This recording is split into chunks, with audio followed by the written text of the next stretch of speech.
Welcome, everyone. Good afternoon. The purpose of our meeting today is to give the public an opportunity to get an update about the Wilkins fire and all that's been done to get us back on track in the last week. So with us today on this call, we have our business administrator, Amy Facey, our facilities director, Roger Preston, principal of Clark Wilkins Elementary School, Anna Perro, assistant principals Kathleen Murphy and Meredith Devine, our school board chairperson Tom Gauthier, and the chair of the Joint Facilities Advisory Committee, Shannon Gascoigne. And so the format of this meeting is going to be, we're going to first go on a virtual tour of the facility with Roger Preston, who's going to share his screen and walk around and show us the current state of the facility. And then I've got a list of questions I've received from board members and from the public that I'm going to go through and answer for the public's benefit so that we all have the same information. And then at the end, I'll be glad to take any questions from the community through the Q&A function in the Zoom webinar down below. And so we'll stay on here as long as necessary to answer questions of the community. For those who are watching this recorded, this was recorded and live on Facebook and then placed on our YouTube channel for people to go back and watch afterwards. So first, for those who are not quite sure what's happened at the Wilkins School, there was a fire that started in a custodial closet directly across from the main office.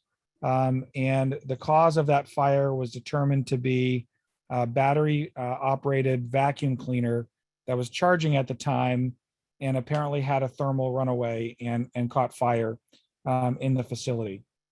And so a lot of questions have come up about what happened next. So in our school, all of our schools have fire alarm systems, and the fire alarm was activated. We're not sure what happened first, whether the fire alarm was activated because of a smoke or heat detector, or because eventually a sprinkler head in that closet was set off. And so the way our sprinkler system works and works in most schools is that sprinkler head has a little red module inside of it that I believe has to get to 155 degrees for a full minute before that little red module melts. There are actually different color ones for different temperatures, but ours are typically red. And then water starts coming out of the sprinkler. Not all of the sprinklers in the entire building were set off. And so that's a common misconception, usually because movies depict sprinkler systems that way, that when one goes off, all of them go off. That was not the case. One sprinkler head was set off and ran until the fire department was notified, responded, investigated the cause, and eventually determined it was safe to disable the sprinkler system. And so literally the sprinkler system is completely disabled by the fire department until a sprinkler company comes out and resets that, replaces that sprinkler head, and recharges the system. And so the reason there was so much water damage in our building is because of the amount of time that took place between when the sprinkler head was activated and the fire department determined it was safe to disable the sprinkler system. Sprinklers put out an inordinate amount of water. And so although there was smoke damage throughout the entire Wilkins building, there was also water damage through much of the building. There was literally standing inches of water in the main hallways of the facility and into some of our classrooms, which we'll detail in a little bit. So with that said, people have asked about whether our sprinkler system and our fire alarm is routinely checked. The answer is yes. We have those systems checked annually, and they're certified annually to make sure they're up to code and up to speed. And so we've certainly done that work. The part of the building that was affected the most was the main office directly across from this custodial closet and the front wing of the building. And one of the main reasons for that is there were no fire doors between where this fire happened and that area of the building. The back part of the facility was protected in some measure from our fire doors that closed when the fire alarm was activated. They automatically close. And I saw from pictures immediately after that they worked as they were supposed to, because they were all shut throughout the facility. So that's good news. So Moving forward, we are working with our insurance company, which is Primex, and a company that they've hired, which is Service Master, to do all the cleaning and mitigation work in the school. So immediately following the fire, that later that night and into the next day, a tremendous amount of equipment was set up throughout the entire school: fans, dehumidifiers, HEPA filters, heaters in some locations, and all of that equipment is being powered by a generator that's in the front of the facility. And all of that equipment is there to do a number of tasks, primarily to de-water the building and get all of that moisture out of the facility. Also to clean the air of the smoke that was in the air that affected a lot of the building. And the heat that was added was done to help that dehumidification process. And so that's been running 24/7 since the event.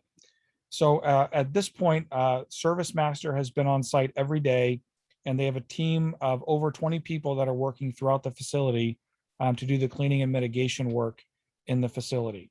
I posted a video a few days ago that was available both on Facebook and our YouTube channel that actually depicts what the building looked like on Sunday morning, and you can see all of that equipment in action as of that time.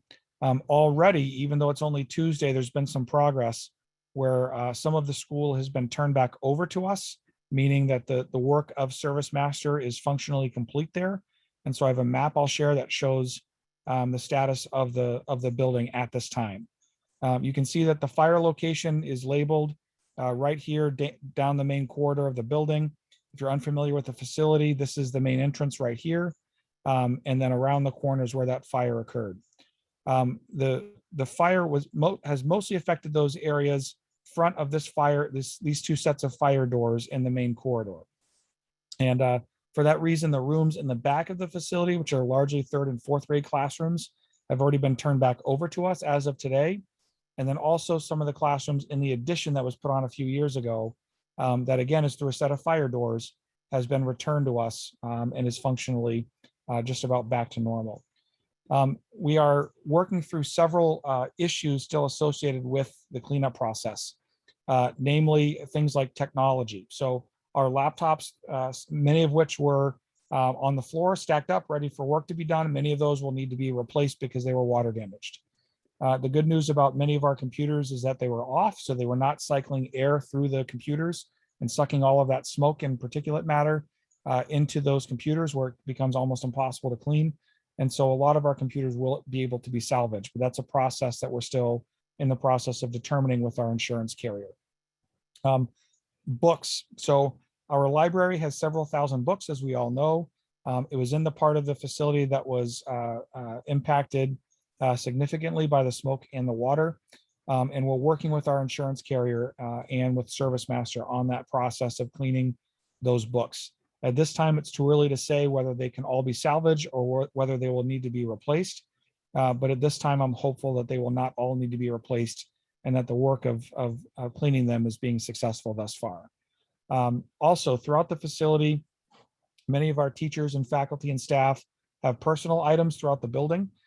It should be noted that to our teaching staff, to our faculty, to our paraprofessionals, our nurses, the people that work in that building, the Wilkins building feels like a home to them. They spend so much of their time there, and so much of their energy is spent making that a wonderful school and a place for kids to come. And so this is very hard for them to know that the building has been affected and been impacted so drastically. And so for our teachers, it's very difficult for them.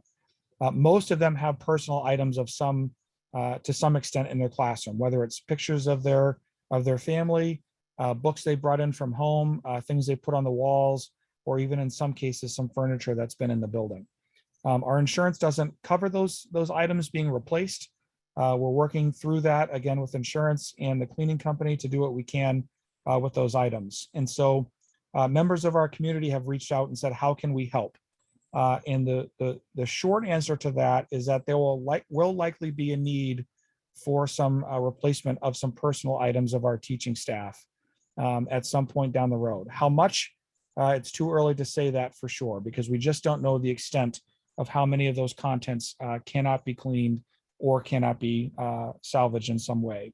And so our PTA has stepped up, and we'll be working with them directly in that process when the time comes. And so if you have an interest in being involved, we have an unbelievably supportive PTA, and they will be the point of contact for that, as well as RSEC. So the schools in Amherst run by RSEC, including Sunrise Preschool, they've also offered their support to us. And so we're very thankful to both organizations for their support. It should be noted as well that our school board has remained highly involved in this process. They've been kept abreast of all of our progress and have asked the right questions along the way. And they've been very supportive of us as an administration working through these issues, but are right on top of the situation right from the start. So with that, that's a lot of our updates. I'm going to ask Roger now to give us a tour through the facility, if he'd be willing to do that, and then we will start going through some of the questions that I've received. Roger. Thanks, Adam. We'll start here in the main entry. And we come in from outside, actually looking outside quickly. We can see that we have a generator on site just to power all of the equipment that Service Master has brought inside. The good news is this equipment is actually being removed today, and the generator will be removed tomorrow. We are still keeping equipment in the building, but not so much that we need a generator to run all the power for it. So as we run in the main entrance here, you can see that the floor covering is down. This has been my office for the last couple of days. There's Sarah from Service Master and Tommy as well. As we take a look into the NPR room, all of the equipment, all of the furniture in here has been cleaned throughout, and we've also made a queuing area for the library and the office for all of the equipment and furniture that needs to move out of there. Then as we come this way, we'll start walking towards the point of origin. You can see our halls, you can see the equipment in the hallways, all the cords running through for all of the equipment. The generator feeds these power distribution boxes that are throughout the building so that they're not plugging into our outlets, they're running off the generator. Each room has its own containment, and the staffing has been working in here each day, wiping down every single surface and moving all of the furniture to make sure that they get all surfaces, high touch areas, horizontal areas as well. You can see here that the carpet has been removed because it was wet in all of the office area. Back portion there. Come through here to our principal's office. You can see all the carpet has been removed. This area is really adjacent to the point of origin, which is on the other side of the hallway there, which we'll get to that. Come through our AP's office, as you can see. All horizontal areas have been wiped down. The equipment is running, so I'm not sure if you can hear me or not, but as we go through, all this area did take water and smoke damage.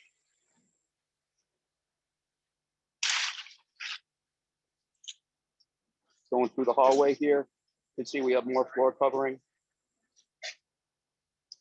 Again, power distribution panels separating all the circuits throughout the building.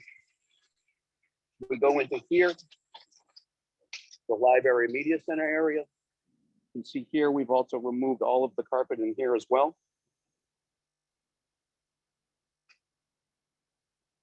All of the books currently have been gone through these last couple of days and continuing to for the rest of the week as well. You can see we have cloth over the ventilation, and that's to pull the smell out of the ventilation until we can actually get duct cleaning in here, which we have scheduled. Back IT office there as well. And we've also removed the carpet from that area.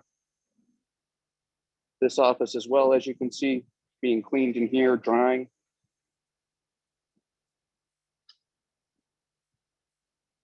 As we exit the library. We'll walk down this hall. All of these contents were actually moved the night of the fire so that we could access the areas. Same with all of these contents. Everything will be cleaned, wiped down, turned back over to the district.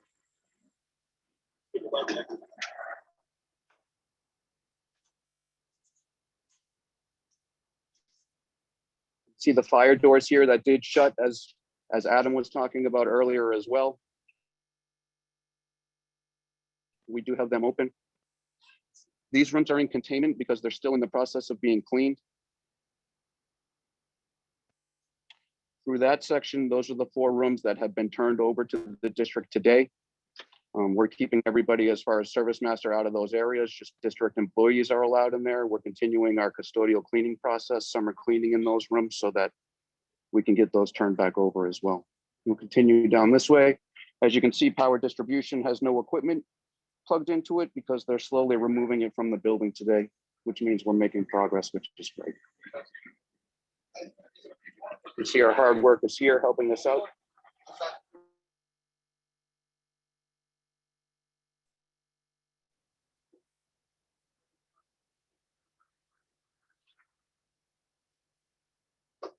We had enter the center hallway. Same thing going on here. We have floor coverings, floor cleaning happening. More power distribution panels. As we go here, this is actually the point of origin. This is still evidence area. We're not allowed to actually enter this. This is going to stay that way until we can get our investigator back here to complete the investigation. Custodial closet up there is our catwalk system, which did take on some smoke damage. I do owe a tour of that, but we will not take that today. Continue down this area. As you can see, containment everywhere. It's our boiler room. Our nurse's office as well. It's in the process of being cleaned. More HEPA filtration running through, power distribution.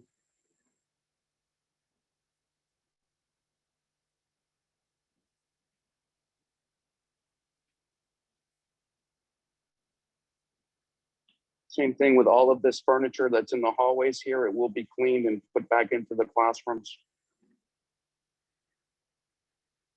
Another HEPA filtration unit. And then in each classroom, we also have exhaust fans, dehumidifiers, and HEPA filtration in there as well.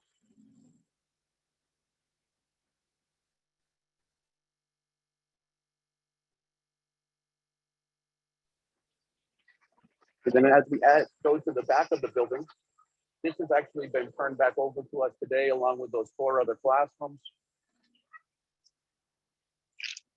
We have taken this back, and you can see we've already started the waxing of the floors and everything so that it's ready time for school.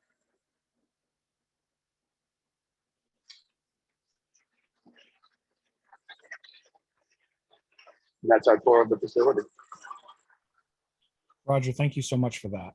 It's actually difficult for a lot of us to watch and see the school in that state because it's not the school that we left just a few weeks ago at the end of the school year. I do want to encourage folks that at this point, I do anticipate us being able to open school on time at the Wilkins School. A lot still can happen, and we can still have adjustments that are unforeseen. But at this point, we are planning to be in there and have a couple of weeks prior to school where our staff will be able to access the facility. So Roger, can you talk about the timeline that Service Master has set? And Sarah from Service Master is also here and can also jump in. But Roger, can you speak to that? So the original timeline that we set with Service Master when this started was we needed the building back in our hands by August 12th. We gave them a date that the building had to be cleaned and operational by then. And it's actually, I don't want to speak for Service Master, but their progress has been really great. And I feel that we're certainly on track for that timeline, if not sooner. Thank you. And Sarah, I just want to give you an opportunity. Is there any update that you'd like to share on behalf of Service Master? So at this time, as Roger said, our target date is the 12th. We are progressing very well. We're happy with how we're progressing. So, you know, we're doing everything we can to turn it back over as quickly as possible as we can throughout the process. Great, thank you. So at this time, I'm going to go through some of the questions that I've received, either from board members or from the community, and address those. And Roger is also going to be here to help me out, as well as Amy Facey, with questions that I'm not 100% sure on the answer. So we do have an AHERA plan for Wilkins because there's asbestos that's been in the building that was encapsulated in the past. I'm a little frustrated by that. I would have hoped that we would have mitigated at the time, but nevertheless, that's the situation we're in. And so, Roger, are you aware of any situation where any asbestos encapsulation has been breached or there's a concern around asbestos? No, there's no concern whatsoever. We looked at all of the areas where we had any building materials being removed, and those areas were already abated in the past before. The asbestos has already been completely removed from those areas. We have all the information documenting that as well. Okay, next, we have, regarding our insurance coverage, how does it work with the materials that are being brought in? So the way it works is we submit to our insurance carrier the items that are damaged that need to be replaced, and then they authorize us to replace them with the ones that we find are of like quality and all of that. So it's not, we're not having someone order on our behalf. We get to do that ordering and manage that that process to make sure that we get what we need in the building. Let's see. Someone's asked, there's been questions about mold in the building, and mold and mildew are the reason why Service Master was there so quickly after the fire and set up their dehumidification fans and other equipment right away. And that really is to get all of that water out of the site because mold and mildew require water to grow. So walking through the building today, I can already tell you it feels drier inside the building than it does on a typical August swampy school day. And so I have very little concern about that. But nevertheless, our insurance carrier still has responsibility around mold if we happen to discover down the road that there's an issue that was undiscovered at the time. In addition, we're going through an extensive process with our HVAC systems. Roger Preston showed the filters that are over the grates right now where air is blowing into our facility. But once we are done with the mitigation work, we're having all of the ducts throughout the entire school cleaned and all of the filters throughout the entire school replaced as well. So that by the time the school year starts, we'll be very confident that the air quality is good. And our facilities director is also going to schedule an air quality test in the facility prior to the start of the school year. It should be noted we do that already. We test our air quality 4 times a year already, and we've done that for the last 4 or 5 years throughout the year just to make sure our air quality remains good. And so we're going to do that before the school year starts. Let's see. So one question was, what type of fire suppression system do we have? So it's a water-based system, but it also has glycol in it because some areas of Wilkins get very cold. And so to prevent the water in the pipes from freezing and bursting, instead of having a dry system, we have glycol in the system. And so that's one of the complications. And actually, I believe, Roger can correct me if I'm wrong, but the reason why the carpets have to be replaced because they were saturated with glycol that was inside of the water that came out of the sprinklers. So they couldn't, even though the carpets were stuck right to a cement slab, they still couldn't be cleaned because of the exposure to glycol. Do I have that right, Roger? That's correct. Yes. Thank you. Let's see. So there's a context here of we're talking about new facilities at some point in these schools. And so the question is, is there a better type of sprinkler system so that if there was a fire in the new building, it would cause less damage? And the short answer really is no. Sprinkler systems are designed to do exactly what this one did, dump an incredible amount of water to extinguish any fire that exists and to make sure it doesn't spread. However, new facilities and new fire codes do section off more parts of buildings that I would imagine, and I'm not an expert in this, so I don't want to speak as one, but I would imagine would help section off even more of a building from being affected by smoke and by water. And the newer school facilities I've been in, the fire doors that shut are even more airtight than the ones that we have at Wilkins, which again would help with some of the smoke damage that persisted throughout the entire facility. But Roger, anything you want to add to that? Just as far as typically in a newer facility, there's more floor drains throughout the building as well. So that allows that water actually not to stay standing within our building. It actually drains. Just that's all I'd like to add. No, that's a great point. I don't think we have any inside Wilkins. And so our firefighters were kind enough to literally use squeegees to help some of the inches of water in our hallways get pushed out the door and into the parking lots because there aren't, at least I'm not aware of many floor drains.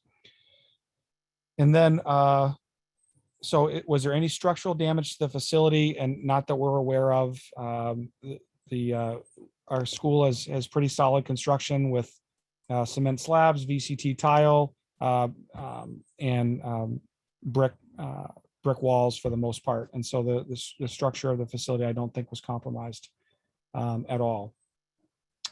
And so those were all of the questions I've received so far.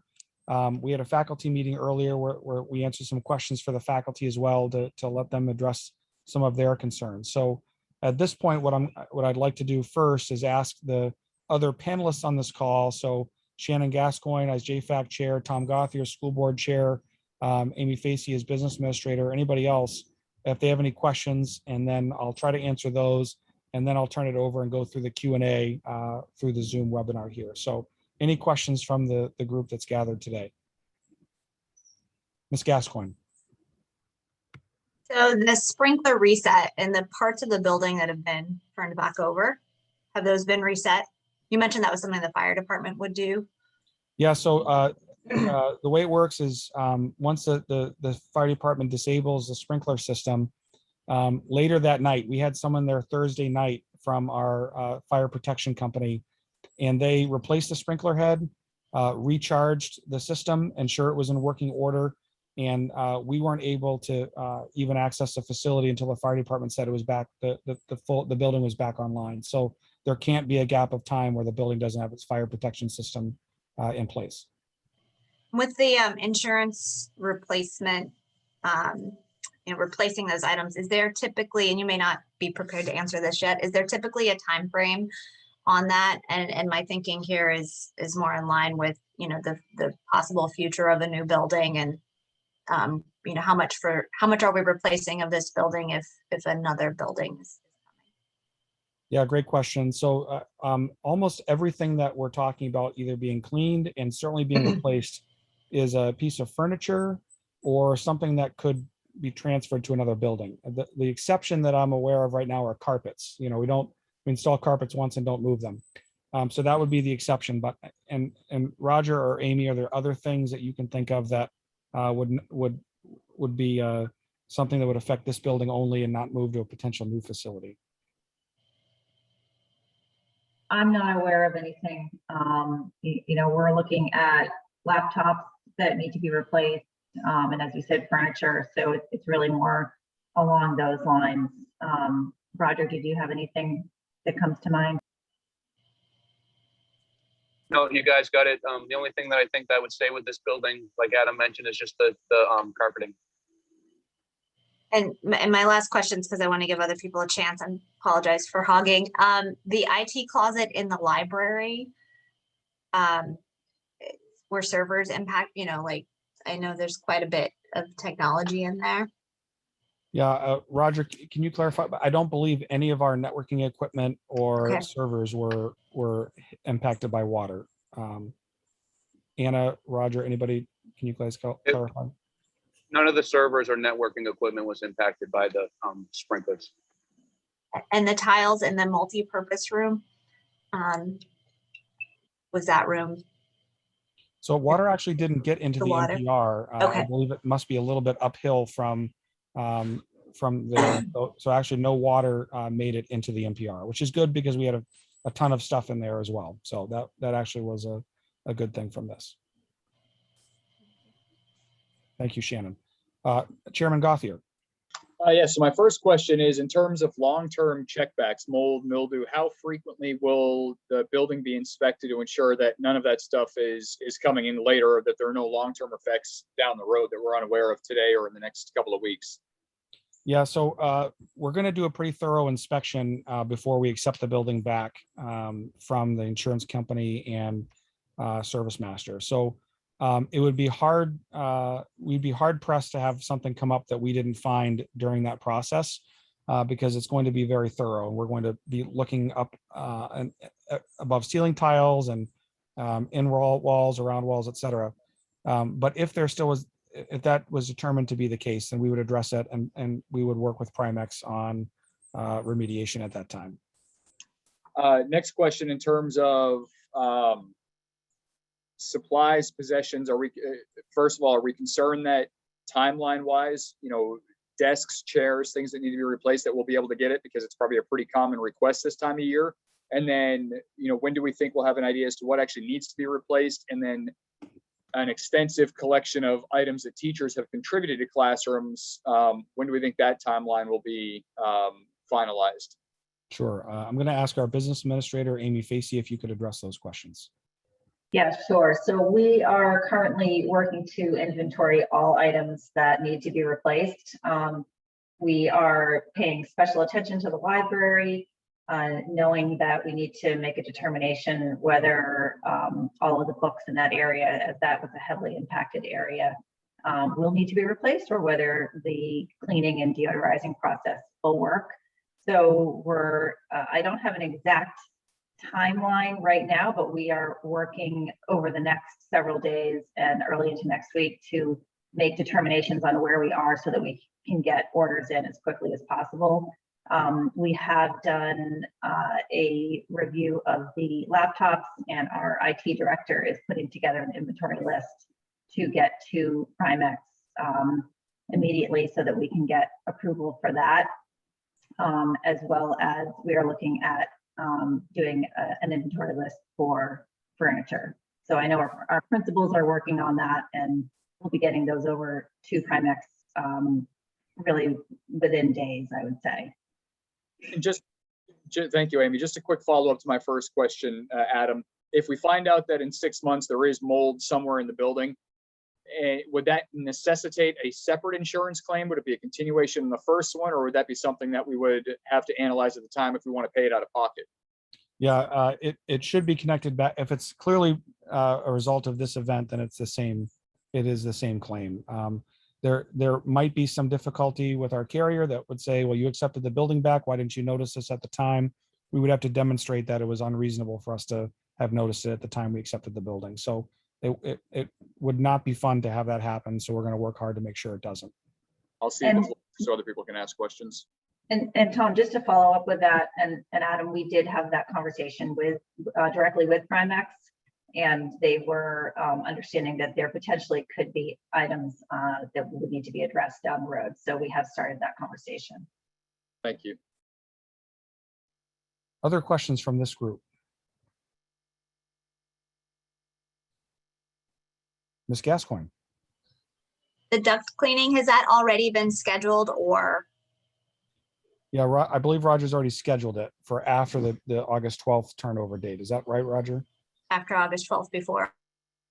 I August am 31st? actually, I'm trying to get him in here for the sections of the building that have been turned out over to us today. As we get more of the building back, I give them the play-by-play.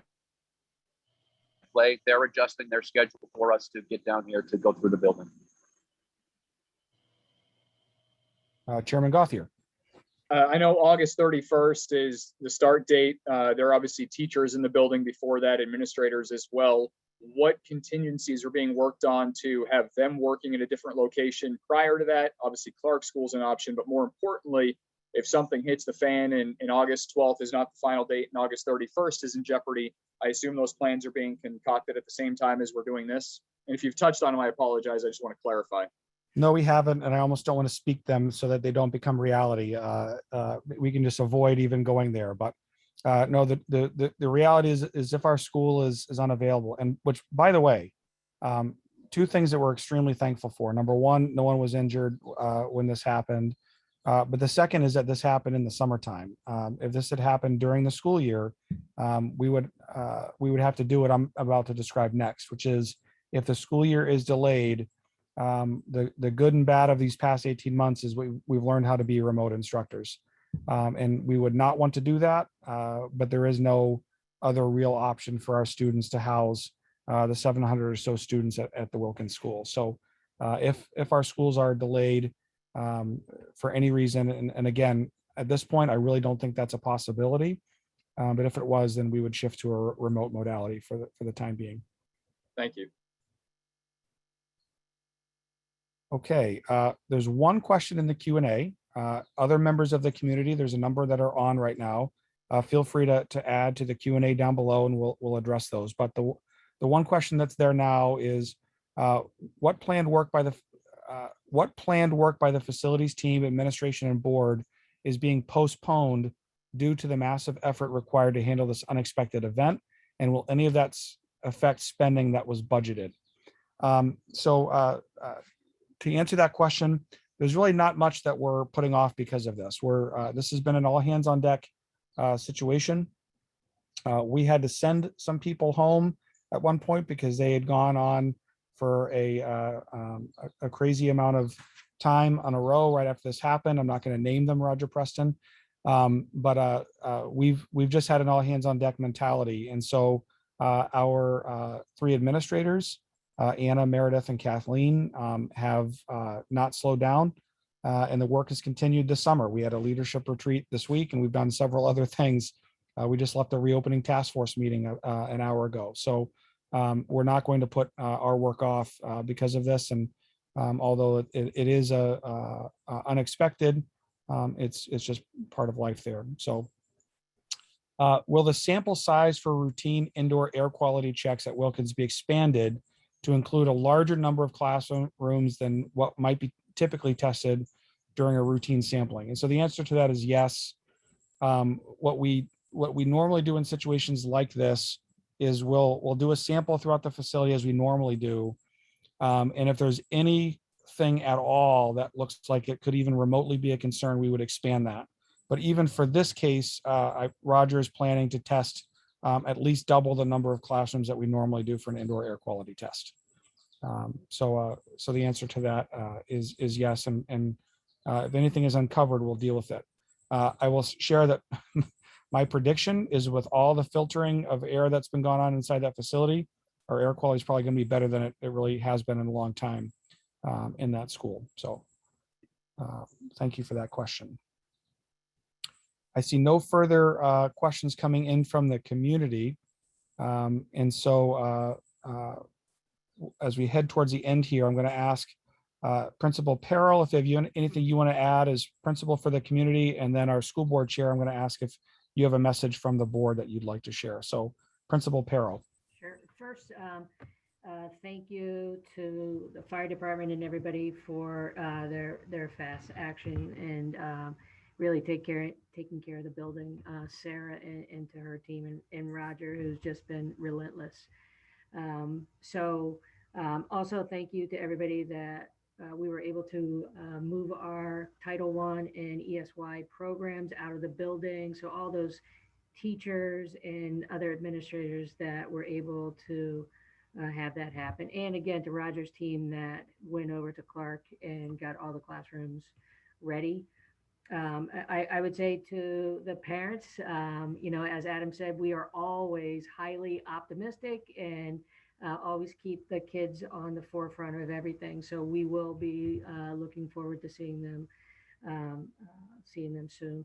We will continue to share information with staff, and the parents will be sending something out next week. So just know as we know anything that we will share it, but we are all looking forward to that April 12th deadline.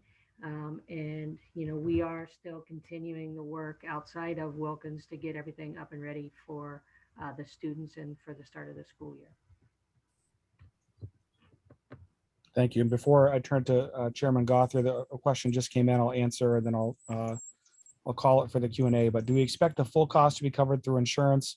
If there are any additional costs, how will they be addressed? So we have a deductible with our insurance. I believe it's $10,000. Amy, is that correct? Yep. So we have a $10,000 deductible through Primex. So anything above and beyond that will be covered. And so the $10,000 deductible we'll have to take out of our our existing budget that we have. But that we should be able to do that.